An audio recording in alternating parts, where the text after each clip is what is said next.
আন্দোৰাম ঢেকিয়াল ফুকন, আমাৰ পদ্মনাথ গোহাঁই বৰুৱাৰ লগতে জ্যোতিপ্ৰসাদ আগৰৱালা, বিষ্ণুপ্ৰসাদ ৰাভা, ডক্টৰ ভূপেন হাজৰিকা, বিভিন্নগৰাকী মহান সাহিত্যিকৰ যি অৱদান আছে, এই কথাখিনি আজি আমি নিশ্চিতভাৱে মনত পেলাবই লাগিব।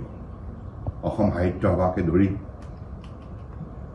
বিভিন্ন অনুষ্ঠান প্ৰতিষ্ঠানে বহুদিনৰ পৰা এই বিষয়ত আন্তৰিকতাৰে আত্মনিয়োগ কৰি আহিছিল।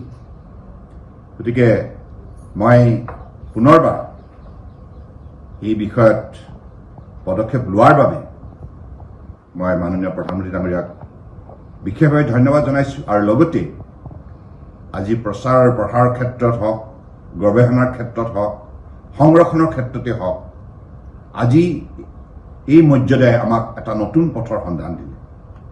গতিকে এতিয়া বিশ্বৰ বুকুত যেনেধৰণে আমাৰ ৰূপকোঁৱৰ জ্যোতিপ্ৰসাদ আগৰৱালাদেৱে কৈছিল, জগত সভালৈ যাব অসমীয়া ভাষা নহয়, আজি জগত সভালৈ এই ভাষাৰে এই মৰ্যাদালৈ গতি কৰিছে। গতিকে মোৰ দৃঢ় বিশ্বাস যে উঠি অহা প্ৰজন্মই অসমীয়া ভাষাক অত্যন্ত শ্ৰদ্ধা সহকাৰে ইয়াক চৰ্চা কৰিব, গৱেষণাত আত্মনিয়োগ কৰিব আৰু বিশ্বৰ মানৱ সমাজক এই ভাষাৰ শক্তি অত্যন্ত স্বাভিমানী ব্যক্তি হিচাপে প্ৰতিষ্ঠা লাভ কৰাত সহায় কৰে। গতিকে মই ভাবোঁ যে মাননীয় প্ৰধানমন্ত্ৰী ডাঙৰীয়াই অসমীয়া জাতিক যেনেধৰণে সন্মান প্ৰদান কৰিছে, নিশ্চিতভাৱে আমি সকলোৱে শলাগ ল'বই লাগিব। আৰু এই অসমীয়া ভাষাক ধ্ৰুপদী ভাষা হিচাপে মৰ্যাদা লাভ কৰাৰ ক্ষেত্ৰত এটি কথা স্বীকাৰ কৰিবই লাগিব যে অসমৰ মাননীয় মুখ্যমন্ত্ৰী ডক্টৰ হিমন্ত বিশ্ব শৰ্মা ডাঙৰীয়াৰ নেতৃত্বত অসম চৰকাৰে ভাৰত চৰকাৰক প্ৰস্তাৱ দিছিল। আৰু লগতে এই গোটেই প্ৰস্তাৱটো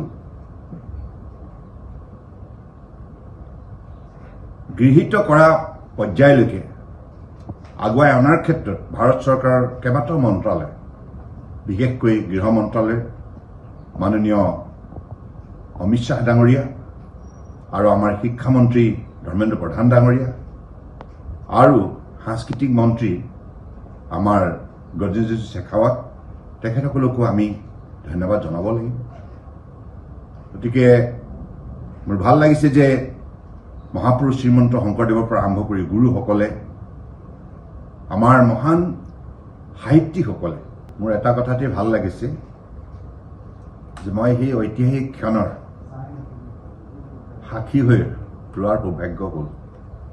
কাৰণ যেতিয়া এই প্ৰস্তাৱটো পাঠ কৰা হৈছিল মাননীয় প্ৰধানমন্ত্ৰী নৰেন্দ্ৰ মোদী ডাঙৰীয়াৰ সন্মুখত, এই প্ৰস্তাৱটো পাঠ কৰাৰ লগে লগে স্বাভাৱিকতে অসমীয়া হিচাপে অসমীয়াৰ যিটো স্বাভিমান, আই কোলাত শিকা যিটো ভাষা, আজি এনেধৰণে ধ্ৰুপদী ভাষা হিচাপে যিটো মৰ্যাদা লাভ কৰিলে, এই কথাষাৰে প্ৰতিগৰাকী অসমীয়াক আজি গৌৰৱান্বিত কৰি তুলিছে। আৰু সঁচা অৰ্থতে আমি অসমীয়া সমাজে আন্তৰিকতাৰে ভাৰতবৰ্ষৰ প্ৰধানমন্ত্ৰী নৰেন্দ্ৰ মোদী ডাঙৰীয়াক কৃতজ্ঞতা জ্ঞাপন কৰিবই লাগিব। তেখেতে অসমীয়া স্বাভিমানৰ প্ৰতীক গামোচাখনৰ পৰা আৰম্ভ কৰি আমাৰ উদাকণ্ঠ ডক্টৰ ভূপেন হাজৰিকাক মৰণোত্তৰভাৱে সৰ্বোচ্চ অসামৰিক সন্মান ভাৰত ৰত্ন প্ৰদান কৰা এই মুহূৰ্তবিলাকে স্বাভাৱিকতে প্ৰতিজন অসমীয়াকে বিশেষভাৱে আনন্দ দিয়ে